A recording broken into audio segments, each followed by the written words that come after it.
Au Parc des Princes avec la venue d'Ajaccio, ce n'était pas arrivé depuis plus de 30 ans. Retour de Ronaldinho sur le banc. Luis Fernandez et Roland Courbis sont dans les tribunes. Et comme attendu, le PSG prend les affaires en main. 2 pour Aloisio, détourne pour Cardetti, frappe à côté.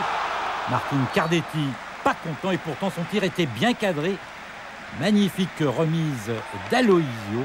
Et en fait, c'est le gardien corse Stéphane Trevisan qui a sorti ce ballon du bout des doigts. Réaction d'Ajaccio avec Bruno Rodriguez, l'ex-attaquant parisien. Il a semé la défense du PSG. Petite balle piquée, mais bonne intervention de Letizy qui avait bien senti le coup. Un quart d'heure de jeu, le ballon est dans la surface corse et il va en sortir bizarrement. Main de Lacombe, pas vraiment utile, pas vraiment involontaire non plus. Chorégraphie bizarre de Grégory Lacombe et apparemment M. Auriac, l'arbitre, a apprécié. Pas de pénalty contre Ajaccio. Luis Fernandez reste de marbre. Ses joueurs restent concentrés. 22e minute.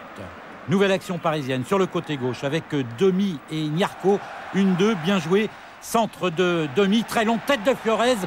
Malheureusement, elle est passée devant les buts de Stéphane Trevisan au grand désespoir de Jean-Louis Gasset, l'homme de terrain du PSG. Une demi-heure de jeu, action d'Ajaccio menée par Colin pour Grégory Lacombe. Tire à côté, c'était bien tenté. Les Corses peuvent être libérés, ils tiennent le choc. 44e minute maintenant. Ballon récupéré par Cristobal. DU. Il voit Fiorez s'engager. Belle balle en profondeur. Centre de Fiorez instantané. Jaillissement de Cardetti et ouverture du score pour le PSG. 1-0.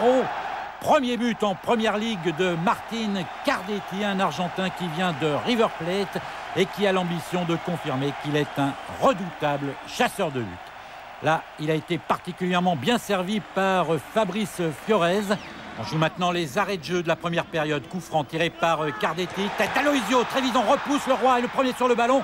Reprise d'Aloisio et de 2 pour Paris. Incroyable. 2 buts dans les toutes dernières minutes de la première mi-temps. Les Sud-Américains ont frappé. Cardetti sur le premier, Aloisio sur le second. Cette fois, Martin Cardetti a été à l'origine du but et Aloisio à la conclusion. La tête de José Aloisio n'a pas fait la différence. Malheureusement pour les Corses, leur défense était aux abonnés absents. Et cela profite à Aloisio. C'est son 2e but cette saison. Il avait réussi le premier sur pénalty contre Auxerre lors du match d'ouverture. Et puis ce ballon aura été le dernier touché par Aloisio. Blessé aux adducteurs, il est remplacé par Paulo César en 2e période. 2-0. Paris donne l'impression de vouloir soigner sa différence de but. Tir de Fiorez à côté. Paris donne la leçon.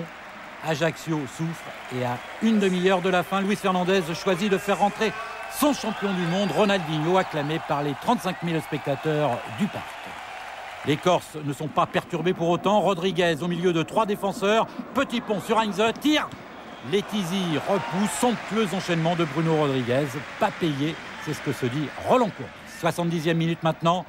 1 minute plus tard donc. Ajaccio pousse de nouveau. Grégoire pour Grégory Lacombe. Course transversale. Colin. Centre de Colin. Reprise de Granon. Et réduction du score. 2-1. Le match est relancé grâce à Cyril Granon. Il a 30 ans. Et il marque là son premier but en première ligue. 83e minute, coup franc pour Ajaccio, tir d'Alicart, Letizy s'envole, Paris n'est plus sûr de rien. En gros pour Fernandez, c'est pas possible ça. Et il n'a pas complètement tort. Demi-volée de Bécasse de 35 mètres, super, juste à l'extérieur de la lucarne. La chance d'Ajaccio est passée. Ronaldinho s'offre un petit festival dont il a le secret. Il veut marquer son retour par un exploit. Splendide enchaînement, passe pour le Roi, tir de le Roi sur le poteau. Malchance, mais cela ne doit pas porter à conséquence. 94e minute, dernière occasion pour les Corses. Coup franc de Bruno Rodriguez, tête de Bécasse, Hugo Léal, tête d'Alicart. Le ballon est au fond, égalisation 2-2. Les joueurs de Dominique Bijota sont fous de joie. Ils viennent de réussir leur premier gros exploit de la saison, arracher le match nul au Parc après avoir été menés 2-0. Rencontre curieuse, les Parisiens ont marqué 2 buts en fin de première mi-temps. Les Corses, eux, ont marqué en fin de 2e période. Et les buts ne sont pas sans se ressembler. Une reprise à bout portant pour le premier et un coup franc mal dégagé pour le 2e. 2-2, tout le monde est content. C'est un bon point pris devant une très bonne équipe, évidemment. Donc ce point, je dirais, va être bon à prendre seulement si on arrive à gagner chez nous contre Sedan samedi. Le plus dur avait été fait. Maintenant, c'est une question de gestion. Une question qu'on n'a pas su faire en 2e mi-temps. On a plutôt reculé, on a laissé l'emprise du jeu à Ajaccio et Ajaccio a mérité amplement son match nul parce qu'en deuxième mi-temps, ils nous ont bousculé, ils nous ont fait reculer, ils nous ont fait douter et là je crois qu'en deuxième mi-temps, l'équipe a énormément faibli et on a perdu un peu le contrôle du jeu. C'est ce qui s'est avéré qu'Ajaccio a marqué. Ce but qu'ils ont marqué, elle leur a donné de l'espoir et l'espoir a fait que jusqu'à la dernière minute, ils y ont cru et qu'ils ont égalisé.